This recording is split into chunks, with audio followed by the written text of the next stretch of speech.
Hi friends and TVK families, அன்பான வணக்கங்கள்.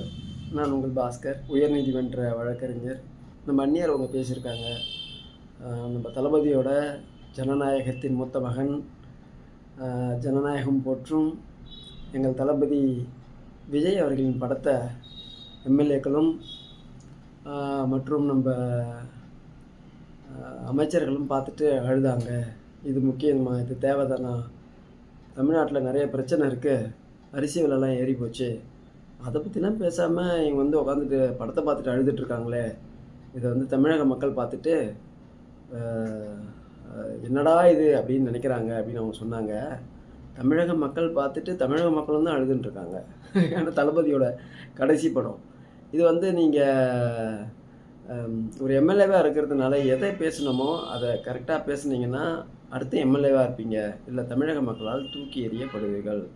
நீங்கள் அறிவுரை கொடுக்குறதுல ரொம்ப சிறந்தவங்கன்றது எல்லாருக்கும் தெரியும். நீங்கள் சட்டசபையில் போய் எல்லோரும் டேபிளுக்கு முன்னாடி பாட்டில் வைக்க சொன்னீங்க பார்த்தீங்களா? சட்டசபையில் எதை பேசணுமோ அதை சிறப்பாக பேசுனீங்க இல்லையா? அதுலேருந்து நீங்கள் எவ்வளவு அறிவுரை சொல்கிறதுல எவ்வளோ கெட்டிக்காரங்கன்றது எல்லோரும் தமிழக மக்களுக்கு மொத்தமாக எல்லாருக்கும் நல்லா தெரியும். இப்போ பிரச்சனை என்னென்னா, நீங்கள் எங்களால் தங்க தளபதி கருப்பு தங்கம் என்று அழைக்கப்பட்ட விஜயகாந்த் அவர்கள் வெறுத்து ஒதுக்கப்பட்ட ஒரு கட்சியான எந்த கட்சி தமிழ்நாட்டிலேயே இருக்கக்கூடாதுன்னு நினச்சாரோ அந்த கட்சியோட நீங்கள் என்ன பண்ணுறீங்க? கூட்டணி வச்சுருக்கீங்க. அந்த கட்சியோட கூட்டணி போகிறதுக்கு உங்களுக்கு எப்படி ஒரு மனசாட்சி விற்று ஒரு வேலையை நீங்கள் செஞ்சீங்கன்றது தமிழக மக்களால் இன்னும் புரிஞ்சுக்கொள்ள முடியல. இருந்தாலும் நீங்கள் இன்றைக்கி எம்எல்ஏவாக உட்காந்துருக்கீங்கன்னா அதுக்கு ஒரே காரணம் அண்ணன் கேப்டன் விஜயகாந்த் அவர்கள் தான். அவருக்காக தான் உங்களுக்கு ஓட்டு போட்டிருக்காங்க. நீங்கள் தனியாக போய் நின்று பாருங்களேன். சினிமாலேருந்து வந்த எல்லாரையும் சினிமாவில் போற்றப்பட்ட, சினிமாவை பார்த்து அழுது எல்லோராலும் ஓட்டு போடப்பட்ட கேப்டன் விஜயகாந்த் அவர்களின் மனைவியே தயவு செஞ்சு இதை புரிஞ்சுக்கோங்க. தமிழ்நாடு மக்கள் யார் மேலேயும் அவ்வளோ பெருசாக பாசம் வைக்க மாட்டாங்க. வச்சுட்டாங்கன்னா உயிரே போனாலும் விட மாட்டாங்க. ஒரு சில கட்சியில் பேசுகிற மாதிரி கவர்ச்சியை காமிச்சு ஆட்சிக்கு வந்துட்டாரு அப்படின்னு புலம்பிகிட்டே இருக்காங்களே, கவர்ச்சியை காட்டிலாம் வரலங்க, கள்ளங்கவடமற்ற மனசை காட்டி தான் வந்திருக்காரு அவர் தளபதி. என்ன நீங்கள் போய் சொல்லுங்களேன்.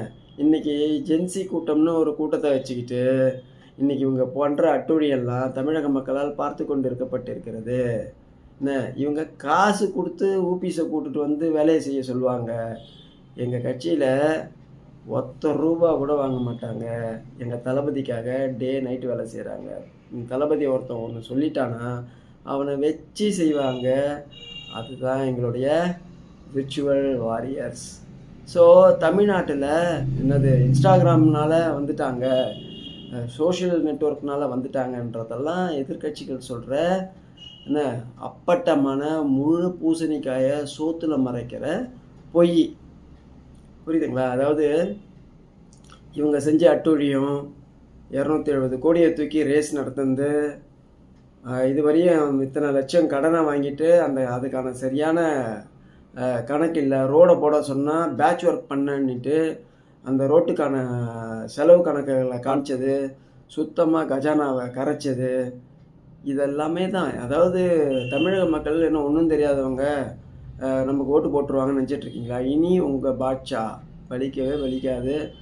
டிஎம்கே இனிமேல் தமிழ்நாட்டில் கால் ஊன்ற முடியாது. இப்போவும் நீங்கள் இதே போலயே இந்த மாதிரி கவர்ச்சியை காமிச்சு வந்துட்டார், சோபா செட்டு ஆட்சி நடத்துகிறாரு, இதெல்லாம் பேசிகிட்டு இருந்தீங்கன்னா தமிழக மக்களால் தூக்கி எறியப்படுவீர்கள்.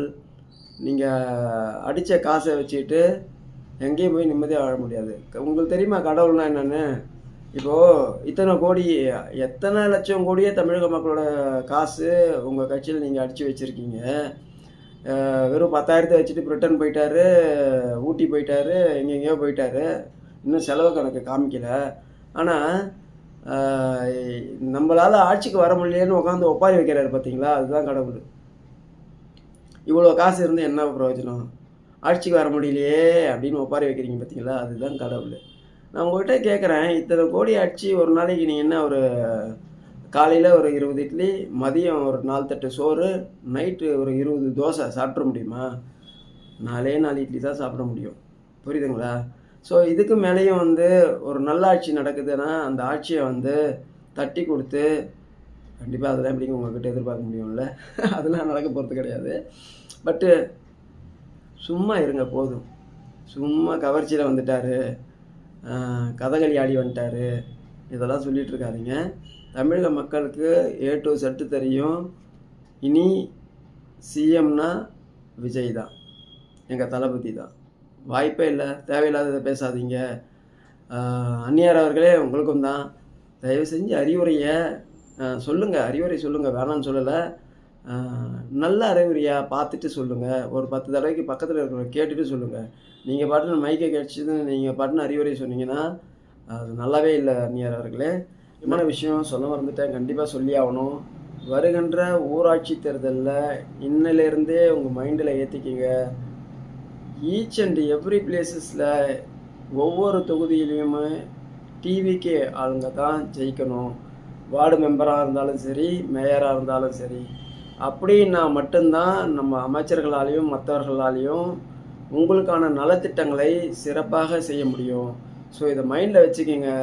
எவ்வளோ காசு கொடுத்தாலும் வாங்கி வச்சுக்கோங்க. ஆனால் ஓட்டை மட்டும் டிவிகேக்கு போடுங்க. போட்டிங்கன்னா தான் இப்போ ஜெயிச்ச ஒவ்வொரு எம்எல்ஏக்களும் அமைச்சர்களும் உங்களுக்கான தொகுதிக்கான மேம்பாட்டு வேலைகளை சரிவரை செய்ய முடியும்.